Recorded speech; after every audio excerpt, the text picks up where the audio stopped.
Good morning students. आज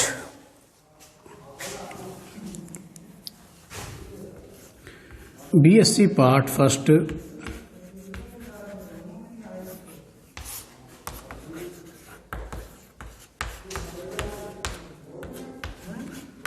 botany के अंदर नया टॉपिक शुरू करते हैं। इससे पहले हमने आपको एलिलिक जीन इंटरेक्शन के बारे में बताया था। एलिलिक जीन इंटरेक्शन के साथ में एक शब्द और काम में लिया था, मेंडल के विचलन। ये भी मेंडल के विचलन के अंदर ही आते हैं, लेकिन आज हम जो पढ़ेंगे वो नॉन एलिलिक जीन इंटरेक्शन के बारे में पढ़ने वाले हैं। तो आज का टॉपिक आपका क्या है? Non allylic interaction. सबसे पहले तो अपन को नॉन एलिलिक जीन इंटरेक्शन के बारे में ही जानकारी होनी चाहिए। जैसे एलिलिक के बारे में हमने बताया था, मैं वहां इस शब्द को क्लियर कर चुका था कि ये आपका क्या है, कोई गुणसूत्र है, पेयर्स के अंदर रहता है। तो यहाँ पर एक लोकाई के ऊपर आपका यहाँ पर सेम स्थान पर एक ही लोकाई के ऊपर क्या होते हैं, जब दो जीन होते हैं तो वो तो क्या कहलाता है आपका एलिलिक। इन दोनों के मध्य क्रिया होती है। नॉन एलिलिक में क्या होता है, दो भिन्न भिन्न लोकाइयों के ऊपर या दो गुण अलग अलग गुणसूत्रों के ऊपर। यहाँ जो बात याद रखने की बात है, यहाँ क्या होता है, यहाँ तो अपने एक ही गुणसूत्र की बात की थी। अब इसमें क्या हो जाएगा, दो अलग अलग लोकाइयों के ऊपर, दो अलग अलग लोकाइयों के ऊपर या दो अलग अलग गुणसूत्रों के ऊपर उपस्थित जीनों के मध्य क्या होती है, अंतः क्रिया होती है, इंटररिएक्शन होती है। और किसी एक लक्षण का क्या करते हैं, वो निर्धारण किया जाता है। तो वो किसके अंतर्गत आता है? नॉन एलिलिक जीन इंटरेक्शन के अंतर्गत आता है। अब इसके काफी सारे एग्जाम्पल्स अपने यहाँ पढ़ने वाले हैं। तो आज हम जो पढ़ेंगे इसका एक एग्जाम्पल पढ़ने वाले हैं, वो है प्रबलता। प्रबलता जिसे हम क्या कहते हैं, एपिस्टेसिस। एपिस्टेटिस। तो पहले अपने एपिस्टेटिस को समझें, फिर आगे चलते हैं। एपिस्टेटिस क्या है? प्रबलता। तो प्रबलता को समझाने से पहले मैं एक बार आपको क्या है, डोमिनेंसी, प्रभाविता को समझाता हूं, क्योंकि दोनों इक्वल है और हम क्या करते हैं इसमें कंफ्यूज होते हैं कि एपिस्टेटिस भी उसी प्रकार की क्रिया है जैसे आपकी डोमिनेंसी है। कंप्लीट डोमिनेंसी जो पढ़ते हैं ना, उसी। तो कंप्लीट डोमिनेंसी में हमने क्या देखा था कि कंप्लीट डोमिनेंसी के अंदर जब हम किसी विपर्यासी लक्षण को जब क्रॉस करवाते हैं तो क्या होता है, F1PD के अंदर एक लक्षण प्रकट हुआ। जो प्रकट हुआ जो लक्षण है वो कहलाता है आपका डोमिनेंट। जो प्रकट नहीं हो पाया वो उसको क्या कहा हमने, रिसेसिव कहा। तो ये जो गुण था जो प्रकट होने वाला वो प्रबलता के रूप में जाना गया। यहाँ भी इसी प्रकार की बातें होती हैं। यहाँ पर जो भी लक्षण प्रकट होता है उसको एपिस्टेटिस, और जो नहीं होता है हाइपोस्टेटिस कहते हैं। फिर अंतर क्या हुआ, अंतर क्या है दोनों में? अंतर मुख्य जी यही होता है कि डोमिनेंसी जो होती है उसके अंतर्गत तो क्या होता है, केवल एक ही लोकस के ऊपर उपस्थित जीनों के मध्य क्रिया होती है। केवल एक लोकस के ऊपर उपस्थित जो जीन हैं उनके मध्य ही क्या होती है, अंतः क्रिया होती है। तो वो तो कहलाती है डोमिनेंसी, है ना। तो डोमिनेंसी जो क्रिया हो गई आपकी, कैसा हो गई, इंट्रा एलिलिक या इंट्राजेनिक क्रिया है। तो डोमिनेंसी जो क्रिया है आपकी, अगर बात करें अपन इसकी,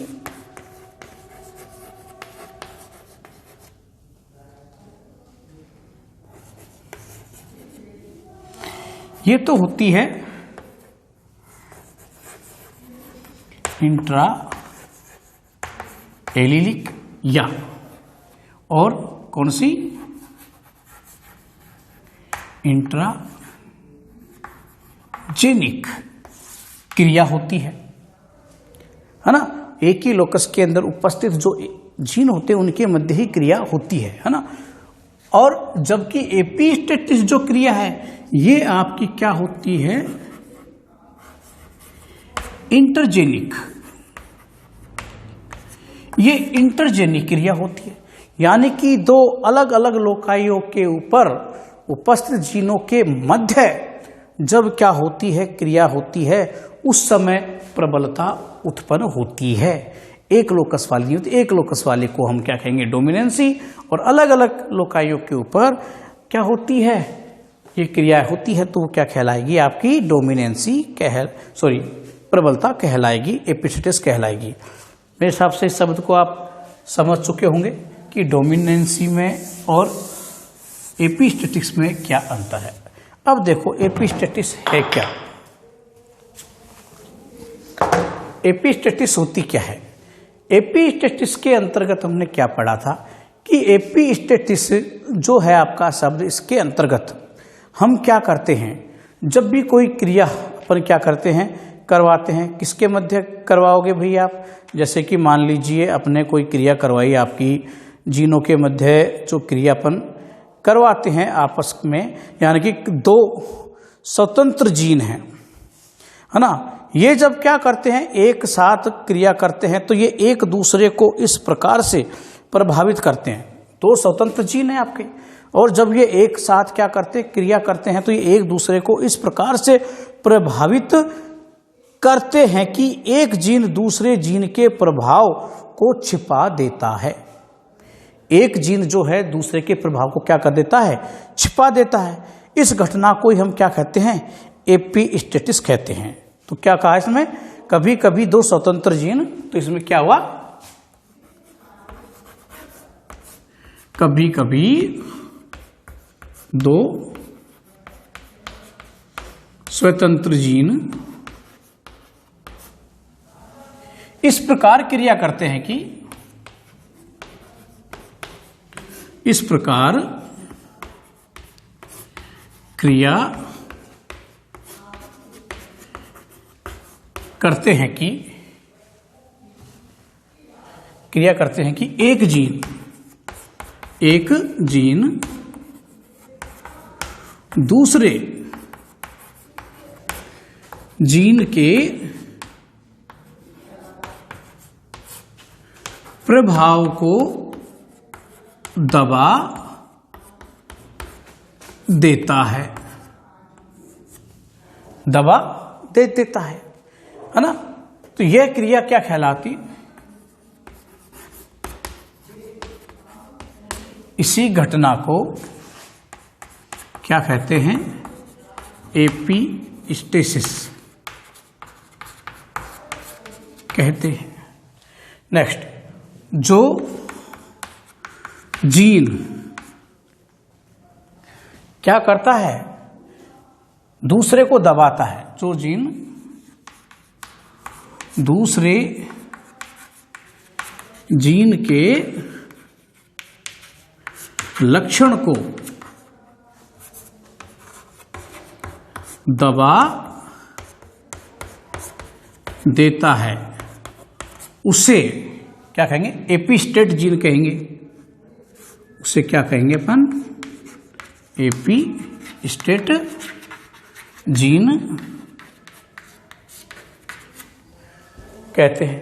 और जो दब जाता है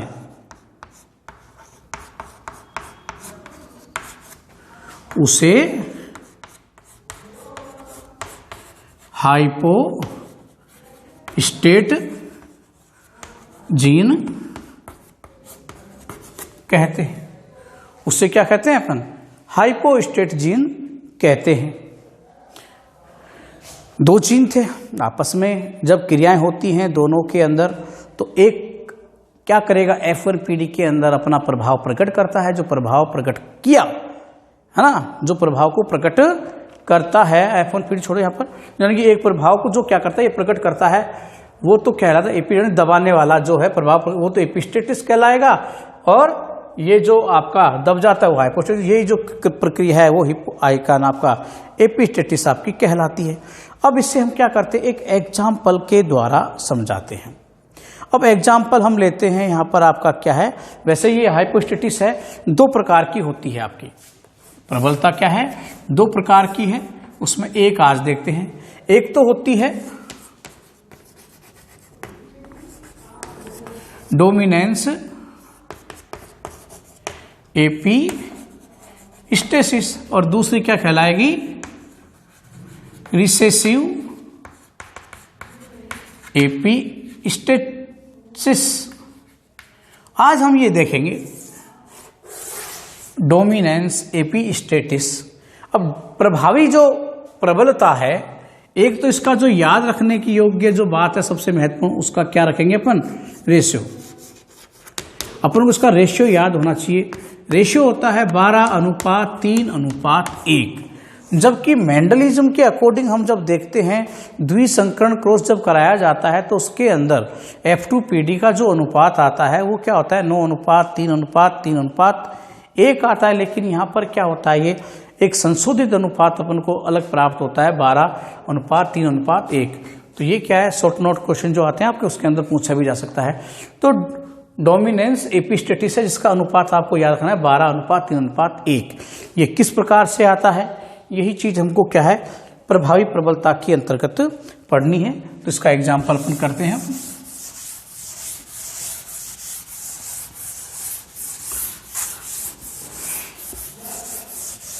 इसका जो एग्जाम्पल है वो है कद्दू, पंपकिन्स जो होते हैं आपके, जो कद्दुओं के अंदर आपका क्या होता है, फलों का रंग है, कद्दू के फलों के रंग। तो हम इसका जो एग्जाम्पल लेंगे वो एग्जाम्पल आपका क्या है, कद्दू के फलों का रंग कौन कौन सा होता है, क्या होता है, वो मैं अभी स्पष्ट करूंगा। तो कद्दू के फलों के रंग को अपन को क्या करना है यहाँ, तो सबसे पहले तो अपन को क्या बताना है कि प्रभावी डोमिनेंसी है क्या। तो प्रभावी डोमिनेंसी आपकी देखो होती क्या है, यहाँ पर दोनों जीन युग्म पूर्ण रूप से क्या होता है, यहाँ पर दोनों जीन हैं जो युग्मों के अंदर हैं, उसमें एक जीन क्या होती है, पूर्ण रूप से दूसरे जीन युग्म पर क्या होती है, प्रभावी होती है। उसे ही हम क्या कहते हैं, प्रभावी प्रबलता कहते हैं। यहाँ कद्दुओं के रंग में जो अपन ने बताया, तो एक रंग की यहाँ पर कद्दुओं में क्या होते हैं, 3 प्रकार के पंपकिन आपके पाए जाते हैं। एक पंपकिन तो होता है येलो, यानी कि पीला, पीले है ना, ये जो पीले हैं इसको जो कैपिटल वाई जीन क्या करती है, प्रेजेंट करती है। एक होता है आपका हरा, एक कौन सा है आपका, हरा, हरे होते हैं है ना। तो हरे जो हैं आपके, इन्हें स्मॉल वाई क्या करती है, उसके लिए जीन कौन सी है, स्मॉल वाई होती है। और एक होता है आपका, देखो ये हो गए, एक होते हैं आपके सफेद, कैसे हो गए आपके, एक होते हैं वैसे आपके ये सफेद होते हैं आपके। तो जो ये सफेद हैं, तो सफेद के लिए क्या आ जाएगा, यहां पर अपन मैं W लेता हूं। जो W है, जो वास्तव के अंदर ये जीन जो आपकी है, ये एपिस्टेटिस जीन है। ये कैसी जीन है, एपिस्टेसिस जीन है यहाँ पे। ये W जीन है जो एपिस्टेटिस जीन है। तो ये W जीन क्या करती है, चाहे ये प्रभावी हो, लेकिन इनके साथ के अंदर अगर ये उपस्थित हो गई तो क्या करेगी, इनके प्रभाव को ये प्रकट नहीं होने देती है, क्योंकि ये तो खुद का दिखा देगा ना, ये प्रभाव को प्रकट होने नहीं देगी और उसका कलर क्या कर देगी, ये व्हाइट कर देती है। कैसा कर देगी, ये व्हाइट कर देती है। अब हम क्या करते हैं, यहां पर क्रॉस करवाते हैं पीले और हरे कद्दुओं के अंदर। कौन कौन से ले लिए हमने, एक तो पीले कद्दू ले लिए और एक कौन से ले लिए आपके, हरे कद्दू हम इसमें ले लेते हैं। एक तो कौन सा हो गया आपका येलो, यानी कि पीले कद्दू हो गए, और दूसरे कौन से ले लिए हमने, हरे कद्दू। इनका जो जीनोटाइप है, ये तो पेरेंट हो गए आपके। अब इनका जीनोटाइप अपन लेते हैं, तो इनका जीनोटाइप क्या आ जाएगा, capital W, capital W, capital Y और कैपिटल Y। लेकिन ये पीले कैसे होंगे, पीले नहीं है भाई, ये तो कैसे हैं आपके सफेद हो गए। कैसे हो गए? ये हो गए सफेद, क्योंकि डब्लू जहां आएगा खुद का प्रभाव कराए ये प्रकट कर देगा। तो हमने कैसे लिए? ये सफेद हो गए भाई। कैसे हैं ये? सफेद कद्दू हैं आपके। तो सफेद है तो मैं इन्हें भी क्या कर देता हूं? सफेद ही कर देता हूं। यानी कैपिटल वाई तो आपका क्या पीले कद्दू के लिए था, लेकिन यहां क्या आ गया? एपिस्टेटिस जीन है, तो एपिस्टेटिस जीन की वजह से ये कलर क्या हो गया आपका? छुप गया। तो ये कैसे हो गए? सफेद कद्दू हो गए। अब दूसरे क्या है आपके? हरे कद्दू हैं। तो हरे कद्दू के लिए स्मॉल वाई यानी स्मॉल वाई की वजह से होगा, और स्मॉल डब्लू। अब यहां पर क्या है? जो आपका डब्लू जीन है वो प्रभावी रूप में नहीं है, ना तो समयुग्मज अवस्था के अंदर, ना ही विषमयुग्मज अवस्था के अंदर। इस वजह से ये अपना क्या प्रभावी गुण प्रकट नहीं कर पाता है, इसलिए ये क्या रह जाते हैं? आपके ग्रीन कलर के रह जाते हैं। अब हम इसमें क्रॉस करवाते हैं तो देखते हैं इस प्रकार का प्राप्त होगा। तो सबसे पहले हमें क्या चाहिए? इसके गैमेट बनाते हैं भाई। तो गैमेट बनाओ। इसके जब गैमेट बनाएंगे तो स्वाभाविक है क्या आएगा? कैपिटल डब्लू और कैपिटल वाई, दो जोड़े बनेंगे ना, एक ही हम यहाँ काम में लेंगे। इसी प्रकार से यहाँ पर क्या आ गया आपका? स्मॉल डब्लू और स्मॉल वाई आ गया। अब इन दोनों के अंदर इंटर क्रॉस करवाते हैं। इनमें जब क्रॉस पोलिनेशन होता है तो क्या बनेगा? Capital W, small W, capital Y और स्मॉल वाई। अब ये हेट्रोजाइगस कंडीशन के अंदर आपकी क्या है? F1PD है, ये F1 जनरेशन आ रही है। इसके अंदर देखो कैपिटल डब्लू आ गया, कैपिटल वाई आ गया, तो कैपिटल वाई की वजह से पीला आना चाहिए, लेकिन कैपिटल डब्लू है जो एपिस्टेटिस जीन है, तो इस प्रभाव को क्या करेगा? छुपा देगा। इस वजह से ये कैसे प्राप्त हो जाएंगे आपको? व्हाइट। कैसे हो गए ये? व्हाइट कद्दू क्या होते हैं? इसके अंदर अपन को ये प्राप्त हो गए। अब हम क्या करते हैं? व्हाइट प्राप्त हो गए। अब इसकी क्या निकालेंगे? F2 जनरेशन निकालते हैं। तो F2 जनरेशन निकालेंगे तो सबसे पहले इसके हम क्या करते हैं भाई? गैमेट बनाएंगे। तो इसके जो गैमेट होते हैं, 4 गैमेट कौन से बनेंगे वो आपको ध्यान में होना ही चाहिए। मैंने आपको बताया था एक नियम, अगर आपको याद रहा हो तो फिर मैं बताता हूँ। द्विरेखीय विधि, 2 गुण आपके कैपिटल डब्लू है, रेखीय स्मॉल डब्लू है। ये 2 रेखाएं हो गई, कैपिटल वाई है, स्मॉल वाई है, कैपिटल वाई है और स्मॉल वाई है। तो कौन कौन से बना? पहला देखो आप, कैपिटल डब्लू और क्या हुआ? Capital Y. दूसरा क्या हुआ था? कैपिटल डब्लू और स्मॉल वाई, कैपिटल डब्लू और स्मॉल वाई। तीसरा क्या होगा? Small W, capital W, sorry इसको अपन क्या करेंगे, यहाँ गलत लिख दिया ना अपन, कैपिटल वाई था ये दूसरा गुण, स्मॉल डब्लू और क्या हो गया? कैपिटल वाई हो गया, यहाँ स्मॉल डब्लू और स्मॉल वाई। ये 4 गैमेट बन गए। अब हम जब इनकी सेल्फिंग कराते हैं, F2PD प्राप्त करते हैं। अब हमें क्या करनी है? F2PD प्राप्त करनी है। तो इसमें करा दिया अपन ने सेल्फिंग, है ना, यानी कि सेल्फ पोलिनेशन इनके अंदर कराओ। तो चेकर बोर्ड के द्वारा अपन इसको क्या करते हैं? एक बार यहां बनाते हैं।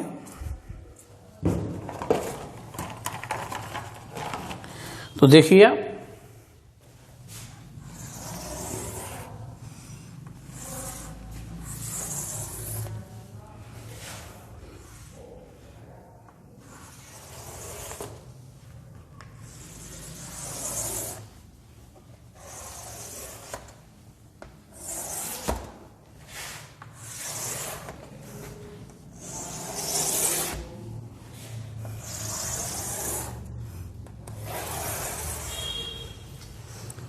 जो गैमेट है वो तो देखो आप कौन कौन से थे आपके? कैपिटल डब्लू,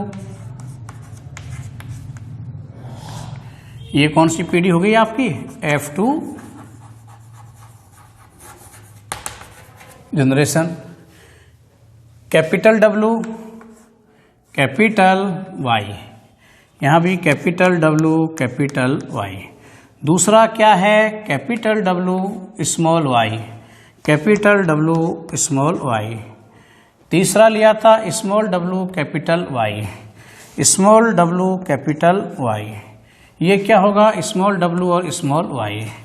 स्मॉल डब्लू और स्मॉल वाई। अब इनके अंदर क्रॉस करवा लो, देखो क्या आएगा ये, capital W capital W capital Y, इधर क्या आ गया, कैपिटल डब्लू कैपिटल वाई और स्मॉल वाई। इधर क्या आ गया, कैपिटल डब्लू आ गया, स्मॉल डब्लू आ गया, कैपिटल वाई और स्मॉल वाई।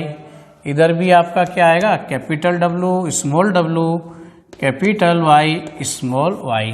ओके, इधर देखो capital W capital Y small Y हो गया। इधर भी कैपिटल डब्लू है ना, और स्मॉल वाई हो गया। इधर भी कैपिटल डब्लू और स्मॉल डब्लू, कैपिटल वाई और स्मॉल वाई। इधर भी कैपिटल डब्लू है ना, स्मॉल डब्लू स्मॉल वाई और स्मॉल वाई हो गया। नेक्स्ट कैपिटल डब्लू है ना, और स्मॉल डब्लू कैपिटल वाई हो गया। इसमें आ जाओ, कैपिटल डब्लू हो गया, और कैपिटल डब्लू के बाद में आपका क्या आएगा, कैपिटल डब्लू के बाद में क्या आ गया आपका भाई, इधर स्मॉल डब्लू हो गया, और ये कैपिटल वाई हो गया, और ये स्मॉल वाई हो गया। इधर देखो आपका क्या आ रहा है, स्मॉल डब्लू और दूसरा भी स्मॉल डब्लू, और कैपिटल वाई आ गया, है ना। इधर देखिए, इधर भी क्या आ रहा है, स्मॉल डब्लू आ रहा है, कैपिटल वाई आ रहा है, स्मॉल वाई आ रहा है। इधर देखो आप, यहाँ क्या मिल रहा है आपको, कैपिटल डब्लू मिलेगा, स्मॉल डब्लू मिलेगा, कैपिटल वाई है, स्मॉल वाई है। नेक्स्ट में आप देखिए, कैपिटल डब्लू है ना, स्मॉल डब्लू है, और स्मॉल वाई है। नेक्स्ट देखिए, स्मॉल डब्लू है, कैपिटल वाई है, स्मॉल वाई है। यहाँ स्मॉल डब्लू, लास्ट में क्या देख रहे हो आप, small W capital small Y है। ये चेकर बोर्ड आपका हमने यहाँ क्या कर दिया है, बनाया है ना। अब देखो आप, इसके अंदर हमने क्या बताया था कि जो आपका कैपिटल डब्लू था, ये कैसा जीन था, एपीस्टेसिस। तो ये जो जीन है जहां भी उपस्थित रहेगा अपना प्रभाव दिखाएगा। तो प्रभाव क्या दिखाता है, ये दूसरे के प्रभाव को खत्म करेगा, खुद का दिखाएगा, है ना। तो दूसरे का, जैसे कि यहां देखो, इसके अंदर कैपिटल डब्लू है, यहाँ कैपिटल वाई, ये पीला रंग के लिए क्या था, उत्तरदायी था, लेकिन कैपिटल डब्लू यहाँ पर है, तो इसके रंग को गायब करके ये कैसा हो गया, सफेद। तो ये कैसे हो गए भाई, आपके सफेद हो गए। तो यहाँ पर जितने भी आपके कैपिटल डब्लू आते हैं, वो चाहे समयुग्मजीय अवस्था में आए या वो विषम युग्मजीय अवस्था के अंदर आए, प्रेजेंट हैं, तो वो उस मेन कलर को प्रेजेंट नहीं होने देंगे, सारे के सारे वो कैसे हो जाएंगे, व्हाइट हो जाएंगे।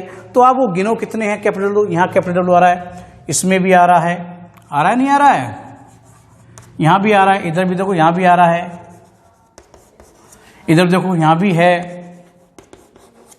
इधर भी देखोगे आप तो इधर भी क्या है, आपको नजर आ रहा है, यहाँ भी आ रहा है। यानी कि ये सारे के सारे जो येलो कलर से मैंने यहाँ पर बनाए हैं, वो सारे के सारे कैसे हैं, वाइट कलर के ही आ रहे हैं। वैसे मैंने यहाँ उल्टा कर दिया, चाहते थे इनको पहले ही वाइट अपन क्लिक कर सकते थे, कलर अपने पास था ही वाइट, ये भी वाइट और ये भी वाइट। अब गिनो आप कितने डब्लू कैपिटल मिले, 1 2 3 4 5 6 7 8 9 10 11 और 12 है। तो टोटल कितने देखे अपने इसके अंदर, 12। तो यहाँ पर जो वाइट आए हैं अपने पास, उनकी संख्या कितनी है, 12 है।